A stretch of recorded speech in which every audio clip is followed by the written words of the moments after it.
ભગવાનને વિશે વૃત્તિ અખંડ રાખવી હોય તો હાલતા ચાલતા ખાતા પીતા ઉઠતા બેસતા દરેક અનુસંધાનમાં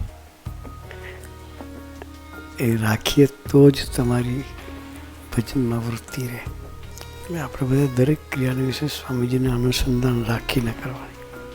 ધૂન કરવા બેઠા તો સ્વામીજી ધૈર્ય ધૂન કરતા હતા,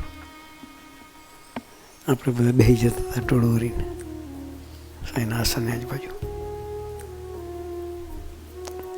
એ સ્મૃતિ થઈ આવે. એ બધી સ્મૃતિને ધીરે ધીરે ધીરે વાગોળતા રહેવાની. સ્વામી સ્મૃતિ તો ખૂબ આપણને આપી છે, દરેકને છે. એને વાગોળી તો વિસ્મૃતિ ના થાય, તાજી રાખવી પડે. આપણે બધાએ એ અનુસંધાને રહેવું છે.